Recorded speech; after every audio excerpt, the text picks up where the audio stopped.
ஒரு பெரிய குளத்தில் நிறைய மீன்களும் தவளைகளும் நண்டுகளும் வாழ்ந்து வந்தன.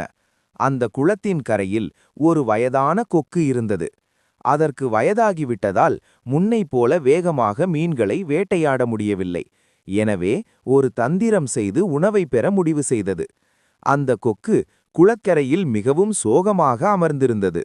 இதை கண்ட ஒரு நரி அல்லது நண்டு, "ஏன் கொக்கே இவ்வளவு சோகமாக இருக்கிறாய்?" என்று கேட்டது.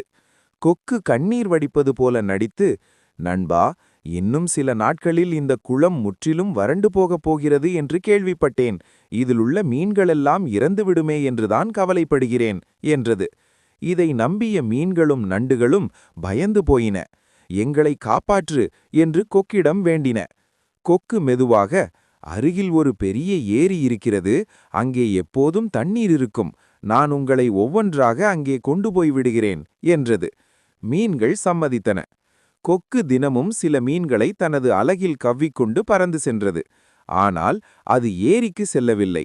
மாறாக ஒரு பெரிய பாறையின் மேல் அமர்ந்து அந்த மீன்களை தின்று தீர்த்தது. ஒரு நாள் ஒரு பெரிய நண்டு, "இன்று என்னை அழைத்துச் செல்" என்று கூறியது. கொக்கு அந்த நண்டை தூக்கிக் கொண்டு பறந்தது. கீழே பார்த்த நண்டுக்கு ஏரி எதுவும் தெரியவில்லை. மாறாக மீன்களின் எலும்புகள் குவியல் குவியலாக பாறையில் கிடப்பதை கண்டது. கொக்கின் சூழ்ச்சியை புரிந்து கொண்ட நண்டு பதற்றமடையாமல் சிந்தித்தது. தனது கூர்மையான கொடுக்கால் கொக்கின் கழுத்தை பலமாக நெரித்தது.